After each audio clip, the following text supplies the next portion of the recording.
directrice e-commerce et opération. Si tu devais choisir l'un des deux, lequel tu prendrais aujourd'hui ? E-commerce. E-commerce. Sans hésiter. Et pourquoi ? Pourquoi ? Parce que c'est un métier passionnant en fait. Ça bouge tout le temps, c'est ultra dynamique. Il y a tout le temps des choses à essayer. Et c'est ça qui me plaît. Et surtout la partie e-commerce, il y a le mot commerce. Et moi, je suis petite fille de commerçant. J'ai toujours baigné là-dedans. Et en fait, c'est juste ça qui me passionne, quoi. Donc voilà.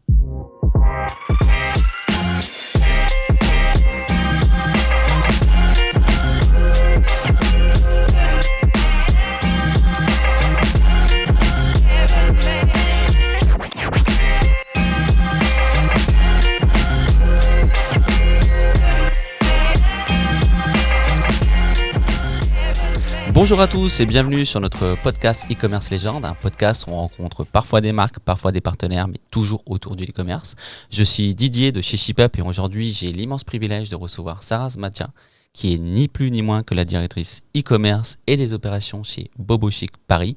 Pour introduire Sarah en quelques phrases, c'est 17 ans d'expertise dans le web et tout particulièrement dans le meuble.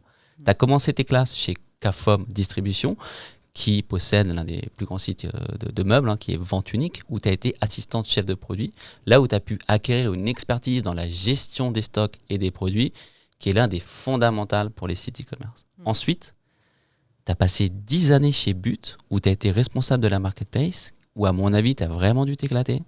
Parce qu'il y a 10 ans, si ma mémoire est bonne, c'était le début des marketplaces où on a vu tous les plus gros sites e-commerce.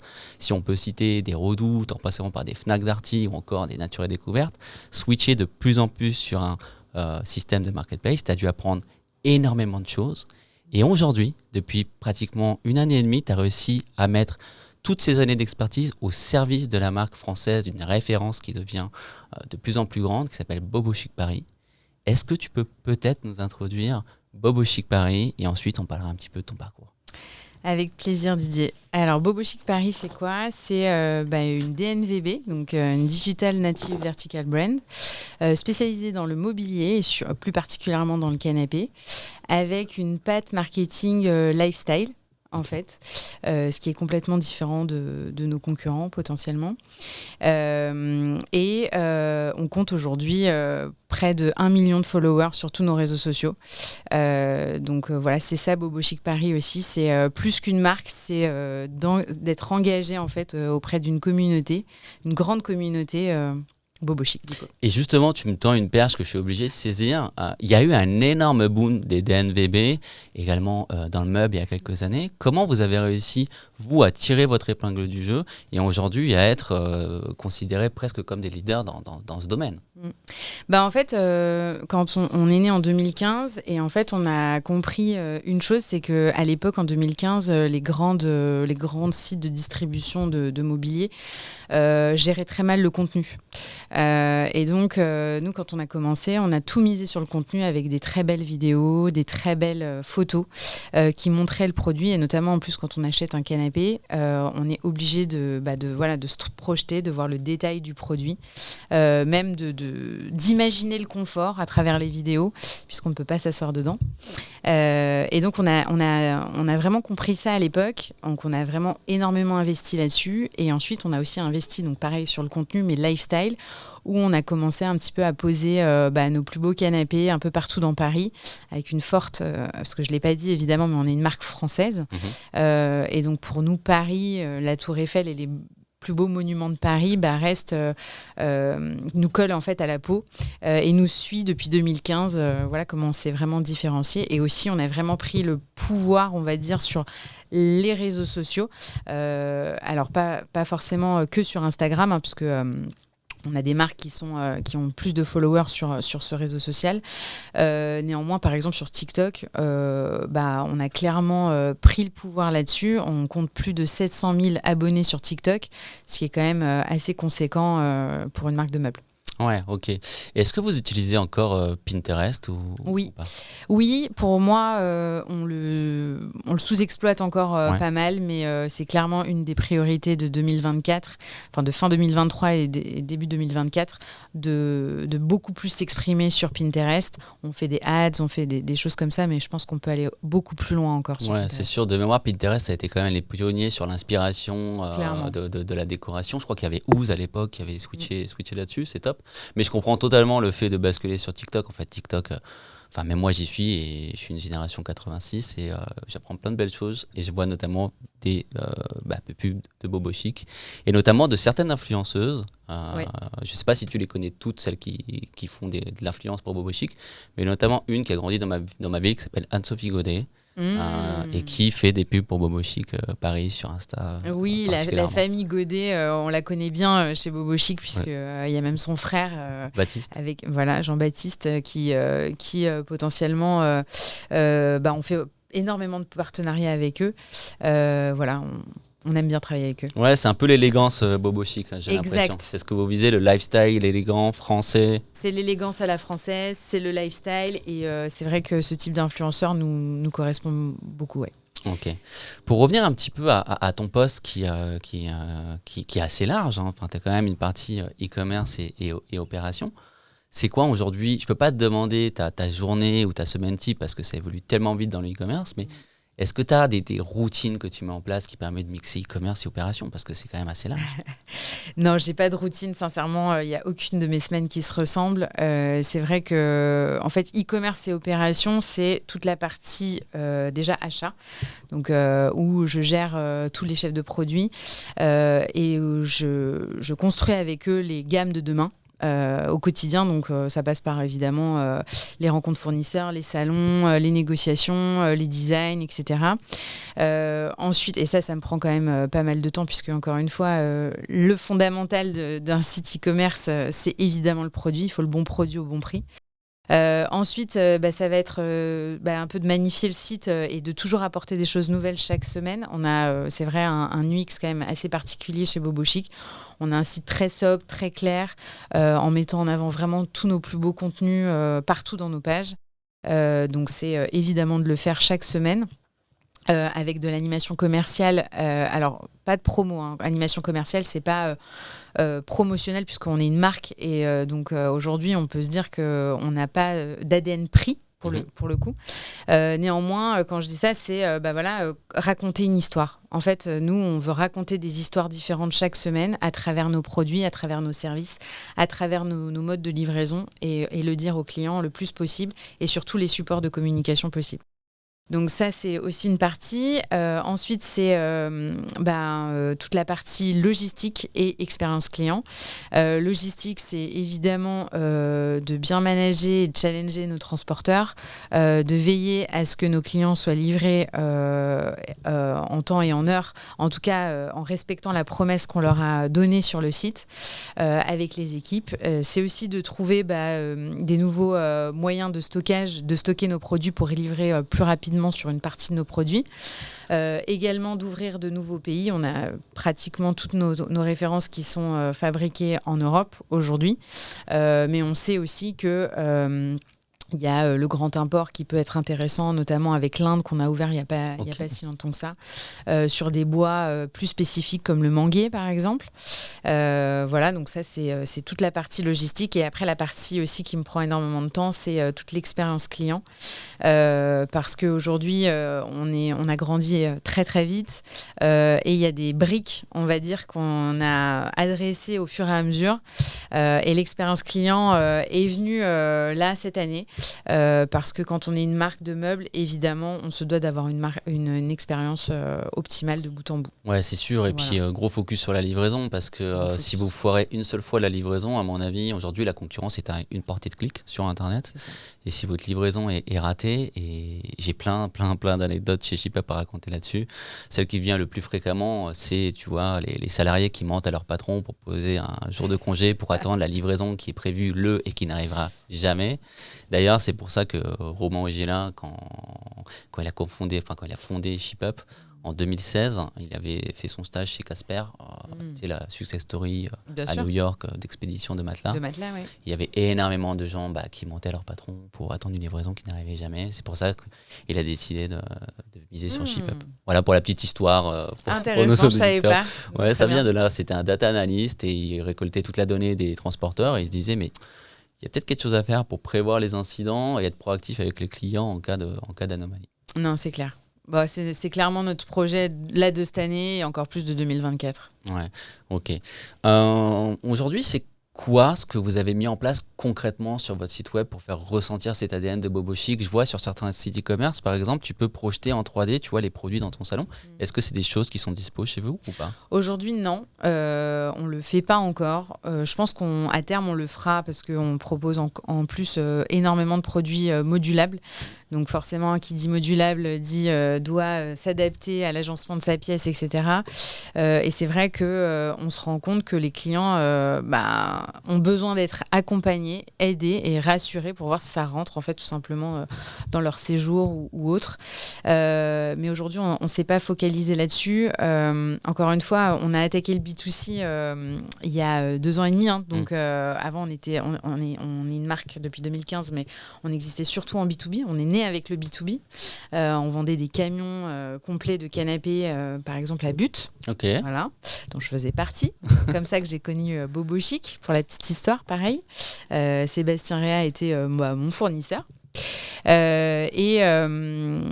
on a besoin vraiment d'asseoir les fondamentaux, j'ai envie de dire, avant d'aller un peu plus loin, on va dire, dans la projection et dans, on va dire, les nouvelles technologies pour arriver à se projeter dans son salon, quoi. Ouais, on fait tout step by step. Step by step. Yes. Déjà, on a fait beaucoup déjà. Ouais, non, mais c'est super cool cette progression. Une question qui me vient à l'esprit. Tu vois, aujourd'hui, tu as de plus en plus de DNVB qui switchent vers le digital. Est-ce que peut-être à terme ou plus tard, vous avez l'ambition d'ouvrir peut-être des concept stores, des pop-up stores, un magasin Bobo Chic ou pas du tout, parce que vous êtes une marque digitale? Oui, on est une marque digitale, c'est sûr, mais je le dis, on monte en gamme. Et qui dit monter en gamme dit à un moment donné que le client a besoin de toucher le produit, de s'asseoir sur son canapé. Et ça, oui, la réponse est oui, on va aller dans le digital. On a déjà commencé 2 fois cette année. On a fait un pop-up store en janvier qui a duré 1 mois, qui a été un succès phénoménal. Il y avait la queue jusqu'au bout de la rue pour rentrer dans notre magasin. Donc ça nous a vraiment conforté dans l'idée qu'il fallait qu'on ouvre une boutique. Ensuite, on a fait la foire de Paris. En avril dernier, qui a été juste pareil, une expérience incroyable, où on a tous été d'ailleurs vendeurs, que ce soit au pop-up ou à la foire de Paris. Les équipes Bobo Chic, c'est eux qui vendaient nos canapés. Ça nous a permis de nous rendre compte de plein de choses d'ailleurs. Et donc, on va réouvrir un pop-up store en fin d'année. Voilà. Où ça si on peut avoir le spoil? Où ça? Au même endroit qu'en janvier, dans le Marais. Ok, voilà. Super. Donc sur 4 mois, on va ouvrir ce pop-up store où on va avoir une plus grande rotation de produits, du coup. On va vraiment exposer, je pense, 15 produits au fur et à mesure des 4 mois. Et puis en 2024, clairement, on sera prêt pour ouvrir un flagship, je pense, à Paris. Ouais, ça m'étonne pas qu'il y ait la queue dans ce type de pop-up store. Si vous utilisez en plus les réseaux sociaux comme il se doit, ça va être vraiment... Franchement, c'était impressionnant. On savait qu'on était très attendus parce que on écoute beaucoup nos clients et que tous nos clients nous disent où est-ce que je peux voir vos canapés, parce que si je l'essaye pas, en fait, j'achèterai pas. Et donc, on a mis le paquet en effet sur même les ads, les méta-ads, etc. pour dire on est là, venez nous voir. On a fait énormément aussi d'événementiels là-dessus. On a fait une grosse soirée d'inauguration en invitant pas mal d'influenceurs, dont la famille Godet d'ailleurs, qu'on remercie. Et voilà. Ok. C'est un énorme challenge, et tu l'as très bien dit, tu vois, on a beau avoir un beau site, un très bel ADN qu'on essaie de construire, quand même quand on achète des produits qui sont extrêmement lourds et on parle de paniers moyens qui sont quand même, on parle de 1000 euros, quoi, tu vois, en moyenne. C'est quand même un investissement pour la plupart des Français. Tu m'as parlé des pop-up stores et tout ce que vous mettez en parallèle pour essayer de réconforter le client sur l'achat. Est-ce qu'il y a d'autres choses que vous mettez au quotidien pour que le client passe de visiteur à acheteur, quoi, parce que c'est ce qui vous intéresse? Oui. Alors, clairement, en fait, c'est notre souci du quotidien. Avec les équipes marketing, on travaille et notamment à travers les réseaux sociaux. En fait, les réseaux sociaux, c'est ça. En fait, ça sert à ça aussi.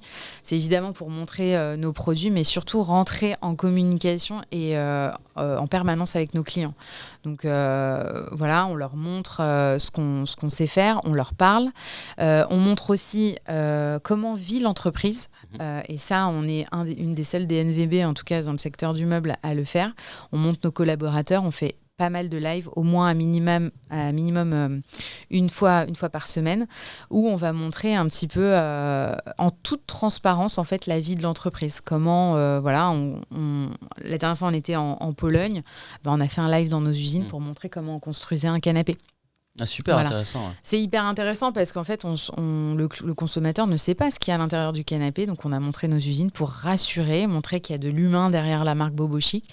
Longtemps, d'ailleurs, pour la petite histoire, on se demandait s'il y avait des humains derrière Bobo Chic. On ne savait pas. On a le droit de se le demander en 2023 avec tous les sites e-commerce qu'il y a. Hein. C'est vrai, c'est vrai. Et du coup, voilà, nous, c'est très important d'humaniser la relation et d'échanger en permanence avec nos clients. Ouais. Surtout que Bobo Chic, vous êtes encore à taille humaine. Hein. Tu m'as dit tout à l'heure, c'est quoi, une 70 salariés, c'est ça ? 70 salariés. On est une grosse PME aujourd'hui, oui. Et c'est vrai qu'on est passé ils étaient 2 il y a encore 3 ans, quoi. Ouais. Et jusqu'à 70. Donc, oui, non, c'est une forte évolution. Et chez Bobo Chic, par curiosité, vous êtes plutôt remote ou en présentiel ? Alors, en fait, on est les deux. On est les deux. En général, on est plutôt 3 jours par semaine au bureau et 2 jours en remote. Donc voilà, on a besoin absolument de se voir, d'échanger. On communique énormément en 360 avec toutes les équipes. C'est aussi pour ça que j'ai un large spectre parce qu'en fait, nous, on veut garder cette culture de start-up au sein, même si on grandit, même si demain on est 200, et je sais que ce sera de plus en plus compliqué, mais on a besoin de sentir cet esprit entrepreneurial. On ne se met pas de barrière. Nous, on a une de nos valeurs qui est l'audace, clairement, et tous nos salariés, du stagiaire à n'importe qui, peut arriver avec une idée et si on trouve tous collectivement que c'est la bonne idée, on va y aller et on va tous y aller à fond. Donc c'est un peu ça l'esprit Bobo Chic en fait. C'est le test and learn. C'est le test and learn en permanence, surtout. C'est ce qui fait le succès de pas mal de DNVB, parce qu'il faut aller vite, tirer son épingle du jeu, sans cesse se remettre en question et être extrêmement flexible. On teste quelque chose, ça marche, on y va. Ça marche pas, on a appris que ça marchait pas, pour le coup. Exactement. C'est quoi le client type aujourd'hui pour Bobo Chic ? Je pense que je suis clairement la cible, tu vois. 36 ans. Mais c'est quoi ? Est-ce que tu peux nous en dire plus sur l'ICP, on va dire ? Ouais. En fait, je pense qu'il n'y a pas vraiment de client type parce qu'on s'adresse un petit peu à tout le monde. On propose aujourd'hui, nous, du mobilier design tendance accessible. Donc, tout le monde peut acheter aujourd'hui du Bobo Chic. Bon, néanmoins, on a quand même une cible qui se dessine, qui sont les femmes entre 28 et 40 ans et qui sont très connectées. Voilà. D'accord. Mais sincèrement, avec notre expérience du pop-up et notre expérience de la foire de Paris, clairement, on voit qu'on touche tout autre type de clients, en fait, des familles, des personnes un peu plus âgées qui ont acheté, d'ailleurs sur le reportage d'M6, on me voit vendre un canapé à une dame qui était ravie en fait de son achat, mais qui nous connaissait pas. En fait, tout simplement parce qu'elle n'est pas forcément connectée, qu'elle n'utilise pas les réseaux sociaux. Elle nous a vus, elle a vu juste qu'on vendait des produits de qualité et accessibles. Elle a acheté chez nous, quoi. Donc on se met pas de barrière non plus dans les clients, quoi. Tu l'as un peu dit au fur et à mesure de ce podcast, mais qu'est-ce qui vous permet aujourd'hui de vous démarquer, tu vois, des énormes vendeurs de meubles qu'on connaît au quotidien, quoi ? Je l'ai un peu dit, oui, c'est vrai. Si on peut faire un résumé là-dessus. Résumé, je dirais, c'est 3 points. C'est d'abord, je pense, l'offre, parce qu'on est vraiment différenciant des autres. Aujourd'hui, nous, on vend des canapés avec une forte valeur perçue. Je parle beaucoup des canapés parce que c'est notre principal cœur business, mais on fait aussi évidemment des meubles et je pense qu'on sera vraiment fort en meubles d'ici 2024-2025. Mais si je prends le canapé, on a une forte valeur perçue, c'est-à-dire que pour une moyenne de 1500-2000 euros, le client, il arrive, il est forcément content de son achat en fait. On a des grosses dimensions, une profondeur de gamme impressionnante, on fait différents tissus et de qualité, on propose tout un panel de couleurs. Aujourd'hui, c'est vrai que c'est difficilement exploitable sur le web. En magasin, c'est très facile. Voilà, les magasins, ils ont des liasses et ils proposent tous les canapés. Sur Internet, c'est un peu plus difficile et je pense que ça, on a vraiment réussi à le faire. Ça, c'est le premier point. Le deuxième point, c'est évidemment notre force de frappe sur le marketing et la communication. Voilà. Parce que sur les réseaux sociaux, je l'ai dit, 1 million de followers, c'est pas rien aujourd'hui.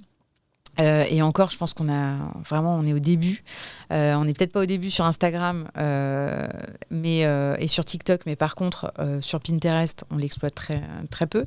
LinkedIn, on commence aussi à peine et on sait aussi que c'est un réseau social quand même assez important. Et demain, pourquoi pas d'autres réseaux sociaux. Enfin voilà, je pense peut-être à Twitch, enfin des choses très différentes. Voilà, donc on ne se met pas pareil de barrière là-dessus.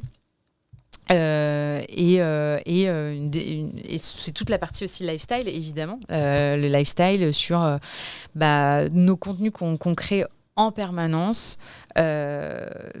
partout dans les plus beaux endroits parisiens, avec des contenus comme la danse, par exemple, qui est vraiment pareil, qui a commencé avec Bobo Chic et je pense qu'il nous suivra tout au long de notre histoire. Ok, du coup, si je résume un petit peu, Bobo Chic, c'est exclusivement, enfin pas exclusivement, mais une marque qui a débuté sur son propre site web. Aujourd'hui, il y a des pop-up stores qui sont en train de naître et de manière assez plus régulière dans le temps. Oui. Petite question, est-ce que peut-être un jour on verra Bobo Chic sur les marketplaces du fait que tu viens du modèle des marketplaces ou pas du tout ? Alors, on est déjà sur les marketplaces. Okay. Voilà. On est principalement sur La Redoute, notamment, mais on est aussi parfois sur Mano Mano, sur le Roi Merlin aussi. Le Roi Merlin, qui est quand même une très belle marque aussi française. Oui. Voilà. On est né, en fait, à la base, sur les ventes privées, à la base. Ventes privées, VP, showroom. Okay. Voilà, c'est comme ça qu'on est né. Donc, on est encore là-dessus. Sur les ventes privées, on fait des ventes privées moins régulière qu'avant, mais en tout cas, on en fait encore. Et on est sur les marketplaces. Ça nous permet aussi d'avoir une visibilité, de toucher de nouveaux clients et de profiter aussi du trafic des plus gros sites e-commerce pour faire connaître la marque, tout simplement. Et là, demain, on va ouvrir des marketplaces à l'étranger. Et également pour être positionné à côté de super marques, notamment AMPM de chez La Redoute. Absolument, absolument. Ok. Une petite question que j'ai oublié de te poser, mais qui reprend un petit peu le début de nos échanges. Directrice e-commerce et opération, si tu devais choisir l'un des deux, lequel tu prendrais aujourd'hui ? E-commerce. E-commerce. Sans hésiter. Et pourquoi ? Pourquoi ? Parce que c'est un métier passionnant, en fait. Ça bouge tout le temps, c'est ultra dynamique. Il y a tout le temps des choses à essayer. Et c'est ça qui me plaît, et surtout la partie e-commerce, il y a le mot commerce, et moi je suis petite fille de commerçant, j'ai toujours baigné là-dedans, et en fait c'est juste ça qui me passionne, quoi. Donc voilà. Et c'est quoi tes prochains challenges chez Bobo Chic ? Alors les challenges, c'est clairement de continuer à monter en gamme. Notamment sur l'offre. Je pense qu'on n'a pas dit notre dernier mot là-dessus, notamment en ouvrant de nouvelles catégories, parce qu'aujourd'hui, je pense qu'on est clairement légitime pour attaquer encore plus toute la partie séjour, toute la partie chambre, peut-être aussi un peu de décoration. Voilà, on est en train de travailler sur notamment du textile de séjour. Voilà, avec notre patte, quoi, tout simplement. Ensuite, les challenges, c'est d'attaquer évidemment le retail physique. Parce qu'aujourd'hui, on se disait mais on ne sait pas faire, on n'a jamais fait. Et en fait, quand je vois ce qu'on a fait sur le pop-up ou même la foire de Paris, on se rend juste compte qu'en fait, on sait faire et qu'on n'est plutôt pas mauvais. Donc, on va continuer à aller là-dessus. C'est clairement aussi l'international. Aujourd'hui, on ne peut pas faire sans l'international. On commence à livrer la Belgique, le Luxembourg. On a ouvert très récemment aussi un partenariat avec un gros distributeur en Suisse. Mmh. Voilà. On va attaquer aussi l'Espagne et le Portugal. Voilà, on va s'étendre maintenant. Il y a une vraie ambition de partir sur toute l'Europe, quoi. Au-delà des frontières sur l'Europe, ouais. Exactement. Ok. Une question sur ton quotidien de directrice e-commerce. Aujourd'hui, c'est quoi la stack technique qu'utilise Bobo Chic Paris ? Alors, on est sous PrestaShop. Voilà, et aujourd'hui on est vraiment sur une refonte globale, une migration technique où on va essayer d'aller développer déjà notre propre ERP pour toute la partie stock et commande. Ça c'est ultra important, et plus on va se développer, plus on va avoir besoin d'être fiabilisé, en tout cas toute cette partie-là. Et puis après, pour l'animation commerciale, on étudie du Symfony, du Silus. Voilà, on va voir. On est en pleine migration. Ok, cool. Est-ce que tu peux nous dire un petit peu plus sur les futurs objectifs de Bobo Chic ? Oui, les futurs objectifs, notamment en termes d'expérience client, ça va être d'établir en fait un CRM. C'est vrai qu'aujourd'hui, on n'en a pas. Aussi bizarre que ça puisse paraître, on n'en a pas, et donc du coup on est en train d'être accompagné en fait par des experts de l'expérience client et de la relation client pour mettre en place en fait toute la partie CRM à travers Zendesk aussi, voilà, pour avoir tout centralisé dans un même outil, la vie du client, pour qu'on connaisse vraiment absolument tout du client. Ça passe par là déjà quand il prend contact avec nous, mais même avant la prise de contact, ça va être aussi de l'aider en fait à être autonome sur comment chercher une question, une réponse à une question qu'il se pose sans forcément décrocher son téléphone ou autre. Ok, c'est toujours être là à disposition pour pouvoir renseigner le client, ce qui est Absolument. La continuité de tout ce que vous êtes en train de construire Absolument. Sur l'ADN et le lifestyle de Bobo Chic, quoi. Exactement. Et pourquoi vous avez misé sur ça à la fin ? C'est-à-dire que en fait, si on mise sur ça au début, qu'on n'a pas les bons produits, qu'on fait pas ce travail en amont de sécuriser en fait le chiffre d'affaires, on prend la chose à l'envers. Et vous allez me dire pourquoi vous l'avez pas fait en même temps ? Je vous ai dit qu'il y a 2 ans et demi, ils étaient 2, donc on peut pas tout faire clairement. Si je reprends, avant on avait un très beau marketing, on n'avait pas les produits qui suivaient, on avait des produits plutôt classiques. Et aujourd'hui, on a vraiment concentré nos efforts. Enfin, il y a de ça 18 mois sur les produits. Donc maintenant, on s'attaque, oui, un peu tard peut-être sur l'expérience client, mais il est mieux vaut tard que jamais déjà. Ouais, déjà. Et puis, je pense que je suis très positive. Je sais qu'on va y arriver très très vite parce qu'on est bien accompagné et que globalement, on sait où on va. J'en doute pas. Si vous avez les bons produits et la bonne histoire et la bonne expérience client qui suit, voilà. Logiquement. Je pense qu'on a tout normalement. Exactement. Et toi, qu'est-ce qui te passionne dans ton rôle de directrice e-commerce et des opérations ? Qu'est-ce qui me passionne ? Moi, déjà, je suis une passionnée de base. Je ne sais pas si ça se ressent, mais en tout cas, j'ai déjà l'amour du produit. Enfin, voilà, ça fait 17 ans que je suis dans le meuble. Je suis juste tombée amoureuse de ce secteur. Je ne sais même pas si j'arriverai à en sortir. Et la passion aussi, en fait, d'embarquer les équipes, de transmettre tout ce que je sais, toute mon expérience de 17 ans aux équipes, de les monter en compétences. On a une équipe qui est très junior aujourd'hui. Et en fait, c'est ça qui est passionnant. C'est de voir comment on les fait monter, comment ils prennent après leur envol et ils deviennent après les futurs managers, quoi. Ok, super inspirant tout ça, Sarah. Merci à tous d'avoir passé ce temps avec nous et j'espère vous revoir la semaine prochaine pour le prochain épisode de e-commerce Legend. Merci à tous.